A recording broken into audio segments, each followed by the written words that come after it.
Now, this is something I didn't even have the slightest idea about. Blogs.christianpost.com. Thinking out loud.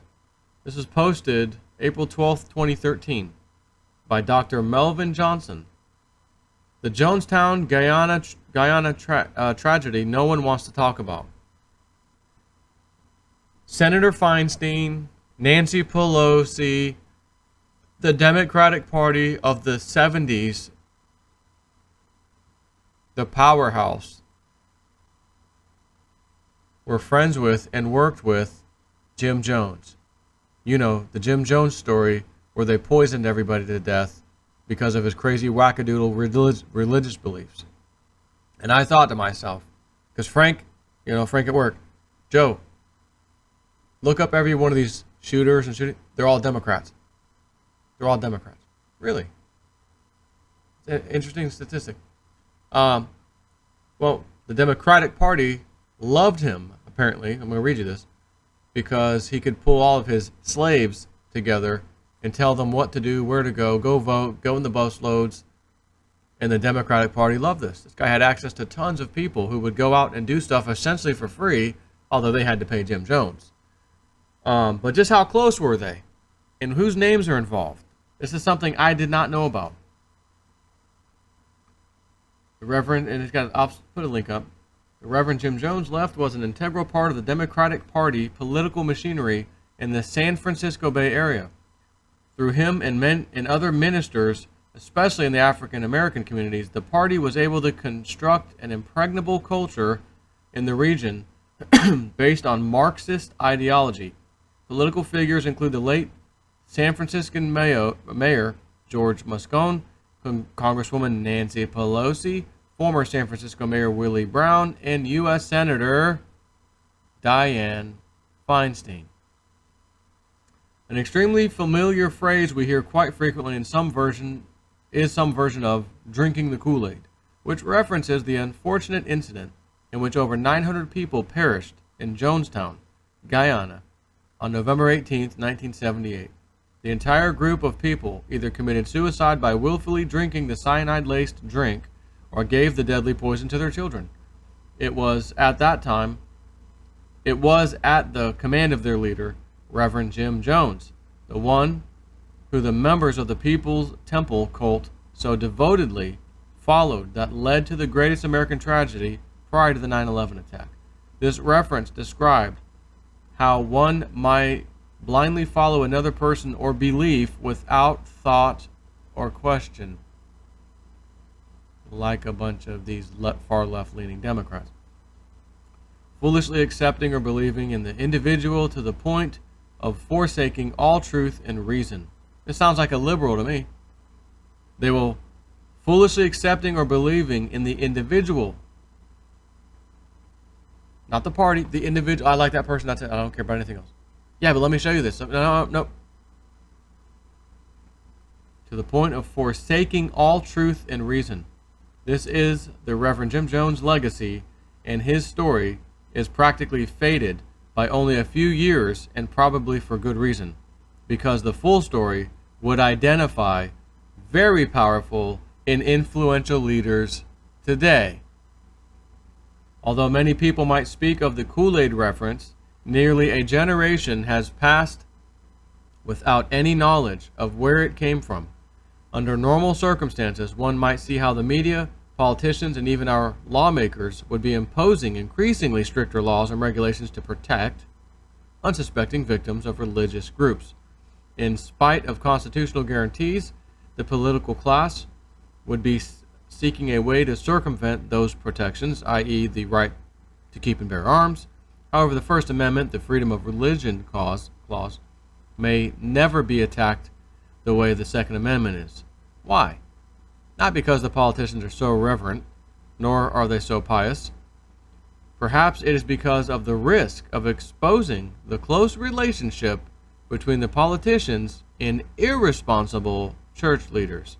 A close and honest study of the Jonestown tragedy would name some very prominent as being major beneficiaries of Reverend Jim Jones' abuse of those who trusted him. The men, women, and children who died in the massive suicide in the South American jungle were victims well before that day. They were also victims of the political class.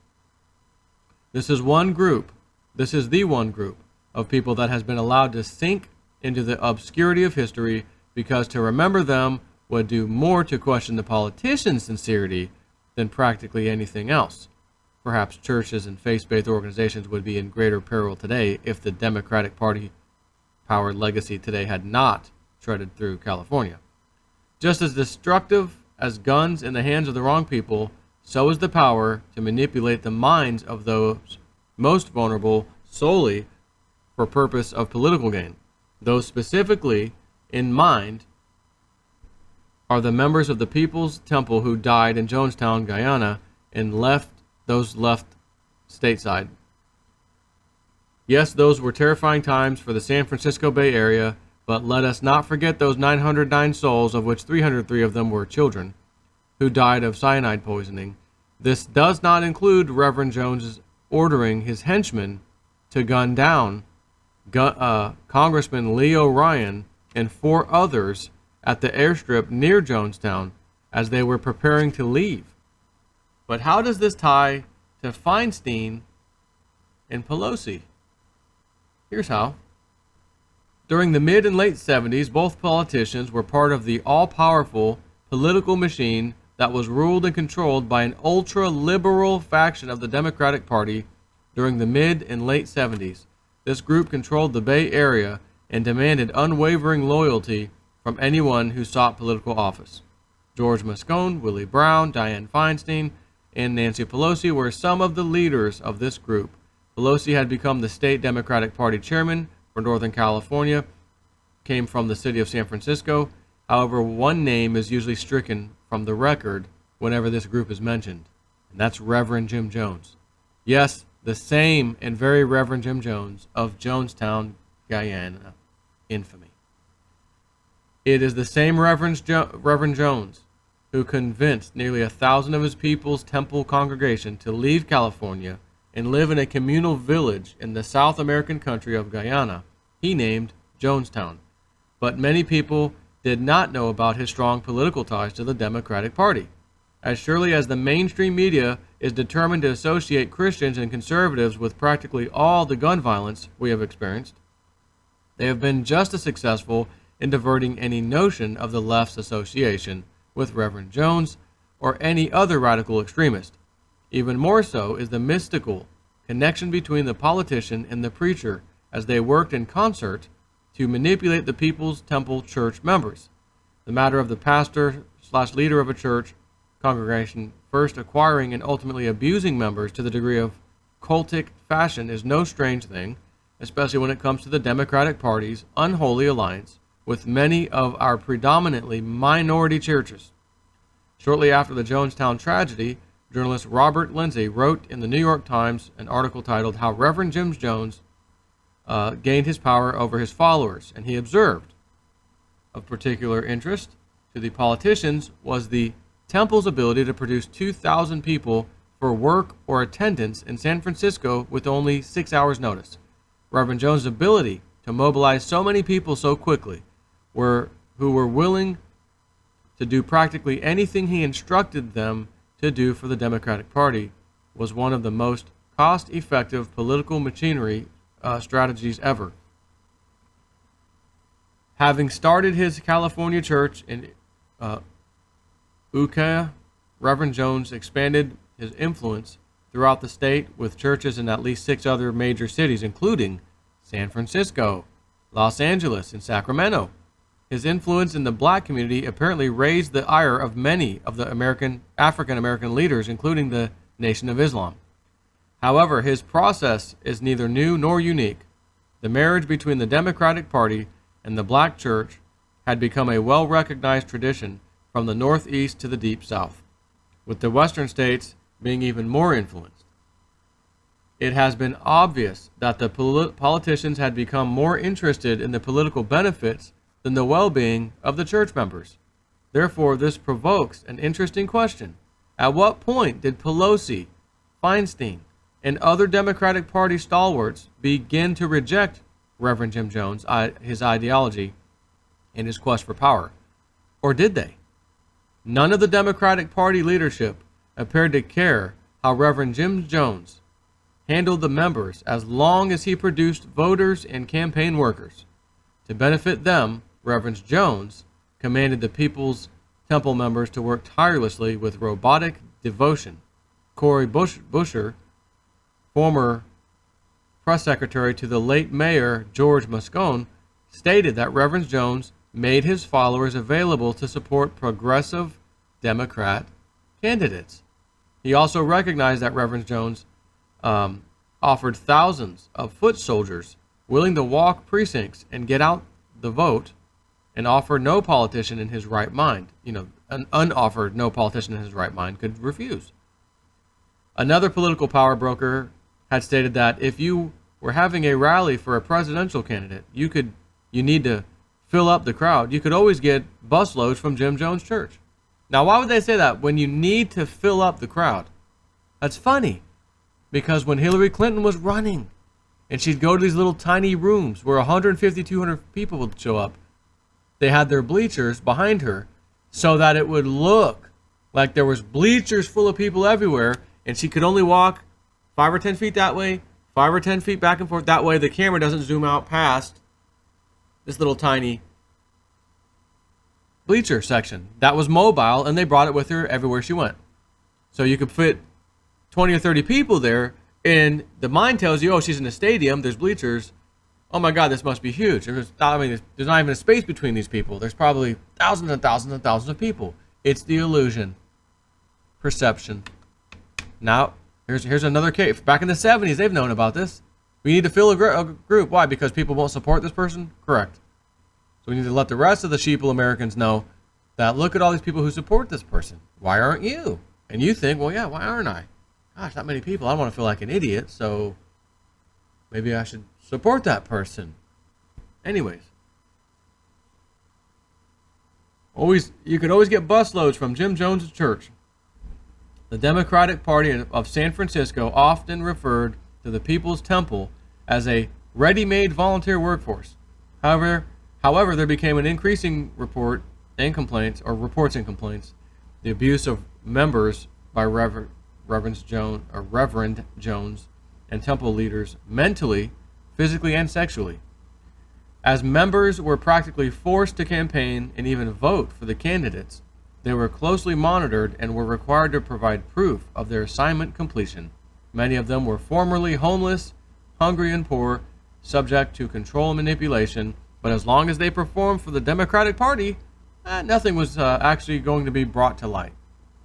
Reverend Jones's contributions to the Democratic Party power structure were so great that he was appointed to serve on the San Francisco Housing Authority Commission, of which he soon became the chairman of, as he also began to frighten many members of the party itself.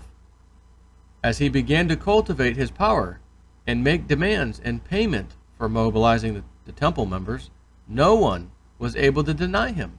He had even become a powerful influence within the Jimmy Carter presidential administration, including the president's wife, Rosalind. Reverend Jones even met privately with Vice President Walter Mondale aboard his campaign plane. In spite of Reverend Jim Jones's power to manipulate and control masses of people, that matter was not of any real concern for the Democratic Party, because they benefited from it all.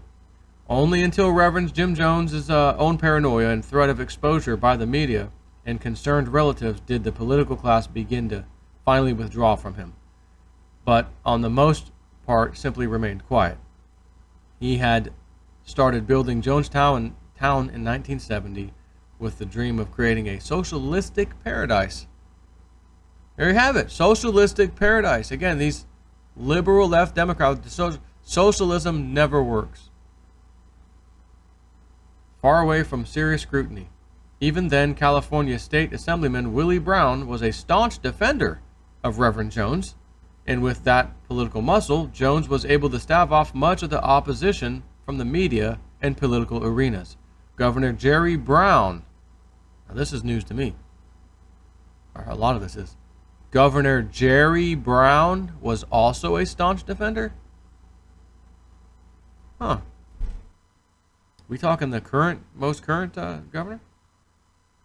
On November 18th, 1978, of the 909 members who migrated to Jonestown, Guyana, nearly 70% of them were black and perished over there. An interesting demographical statistic. In addition, over 200 of the cult victims were children, in which most of the deaths were by cyanide poisoning as it was given to them by their own parents in a grape-flavored punch. It is, is that where the term drinking the Kool-Aid comes from? Seriously, is that where that came from?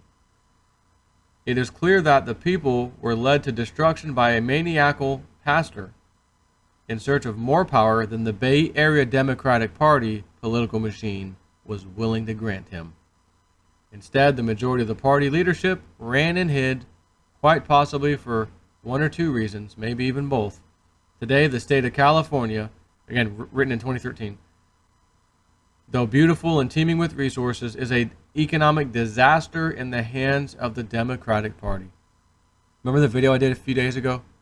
9 out of 10 of these major cities have terrible statistics, are run by Democrats.